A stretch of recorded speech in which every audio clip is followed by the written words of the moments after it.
Stonehenge is a prehistoric megalithic structure on Salisbury Plain in Wiltshire, England, 2 miles west of Amesbury. It consists of an outer ring of vertical sarsen standing stones, each around 13 feet high, 7 feet wide, and weighing around 25 tons, topped by connecting horizontal lintel stones. It was built 5,000 years ago. It took 1,000 years to build. Scientists think that the stones were away to tell the time of year. Nobody knows for sure how the stones were moved. The burials of 58 individuals were uncovered in 1919. The cremated bones had been interred in now vanished organic containers, perhaps leather bags, in round pits near the monument. Intriguingly, these pits may once have held standing stones, as well as the human remains. Around 3000 BCE, the beginning of Stonehenge phase to some kind of timber structure seems to have been built within the enclosure, and Stonehenge functioned as a cremation cemetery, the earliest and largest so far discovered in Britain.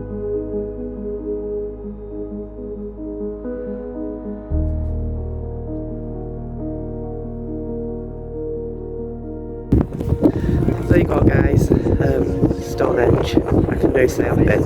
Thanks for watching. Don't forget to like and subscribe. The old Guildhall Museum and Jail is contained in a 15th century listed building with a fascinating display of loose past. The building itself is a marvelous exhibit on its own, as it retains many of its medieval features, with ancient cells and the original raised magistrate's bench, complete with the royal coat of arms from when the local court was held there.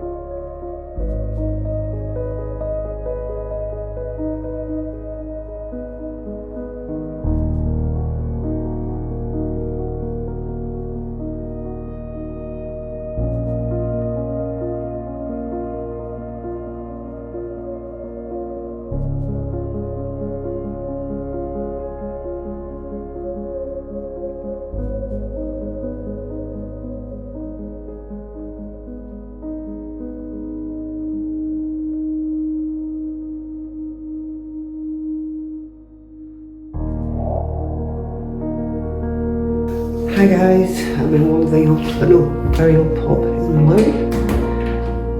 It's believed to be haunted.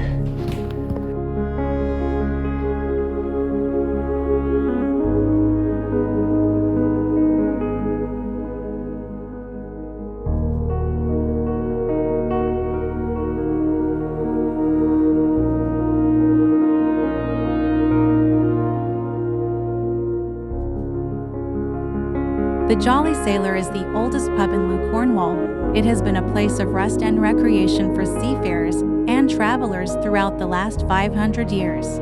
Rooms are available to book, and maybe you may encounter a ghostly experience. The staff here are very friendly and will tell all about the history of the inn and, of course, their ghostly experiences.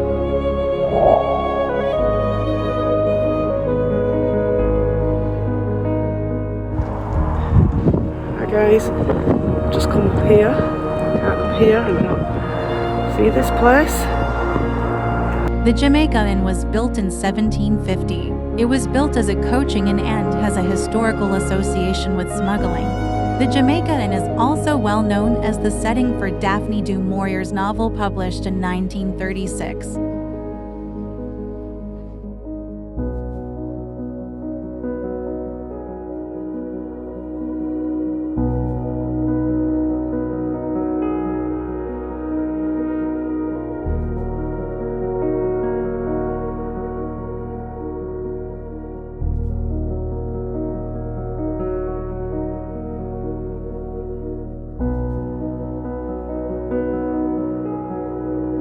The Jamaica Inn is a world-famous haunted location. The first reported incident of paranormal activity occurred in 1911. A man dressed in old-fashioned clothing was seen sitting on the outside wall. When locals tried to engage in conversation, he ignored them and then gradually disappeared. The famous Jamaica Inn. If you were to stay the night, you might hear the sound of horses' hooves and the metal rims of carriages in the courtyard outside the inn. It has also been reported on many occasions that pacing footsteps have been heard in the corridors outside the rooms. Or you might even catch a glimpse of the man in a hat and cloak who appears from nowhere and then shoots off through solid doors. Or you might hear the sounds of a foreign language that has been heard in several locations.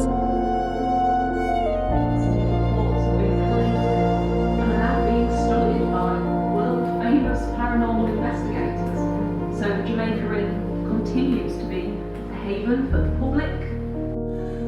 So that's it. So now I've looked around the museum and the Jamaica Inn. Now I'm going to go into the bar and have a drink.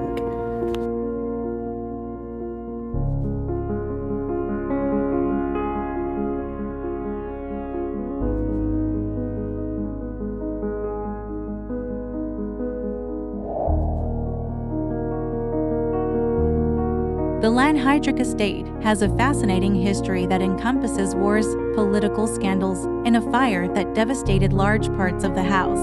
Lanhydrock was built around 1630 for the Robarts family, who rose from merchants and bankers to the peerages barons of Truro, and then Earls of Radnor.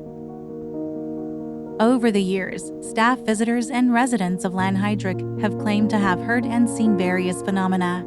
They have recounted an old lady dressed in grey walking the gallery in the north wing, and another old lady in the long room. A third female ghost has reportedly been seen in the bedroom designated for the lady of the house. People have also smelled cigar smoke coming from the smoking room, and felt a presence in many of the other rooms. The Paranormal Society conducted an investigation in 2004, and they reported a young girl giggling in the nursery, the sound of a heavy table or chair being dragged across the floor, a ghostly male on the grounds. They also made contact with a maid called Elizabeth Hargreaves, who said she had fallen down the stairs in 1823.